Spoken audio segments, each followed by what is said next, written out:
Warren County Commissioner Dave Young says that BMOC Capital, which owns the rights to the Western and Southern Open, is negotiating in good faith with Charlotte and Greater Cincinnati. He's not threatening to do this or you've got to do that or playing two people against each other. His requests so far have been actually very reasonable, especially for an asset of this side, because you've seen all sorts of NFL owners saying, if you don't do this, I'm gone. That's not what's going on here. BMOC Capital is asking for around $130 million in public funding to help create a new $400 million tennis facility. Here's what's happened in North Carolina so far to pull that tournament away from Mason.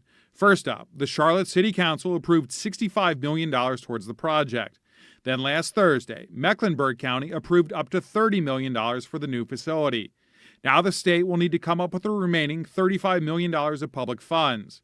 I asked Young what the county and area would do if the tournament was moved to Charlotte. He says there are always contingency plans in place. Obviously, there's things that could be done to this facility, but I'm not even thinking about those honestly right now, because Plan A is still keep the Western Southern Tennis Tournament right here where it's been for over 100 years.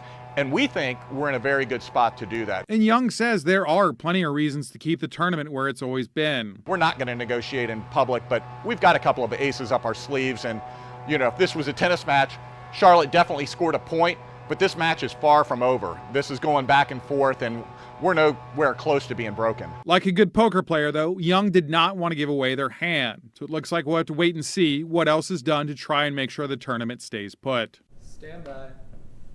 Now, I asked Young about keeping in contact with BMOC as this whole situation progresses, and he tells me that they are in constant contact with the tournament staff. And sure enough, as I was walking to my vehicle after that interview, I saw Young talking with former pro tennis player and current tournament director Todd Martin in the parking lot. So it looks like we'll have to wait and see what those aces are if and when the time comes.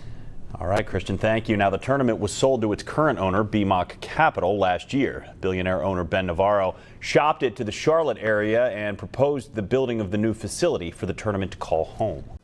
Thanks for checking out Local 12's YouTube channel. Click the links and hit subscribe so you can be notified anytime we post new stories.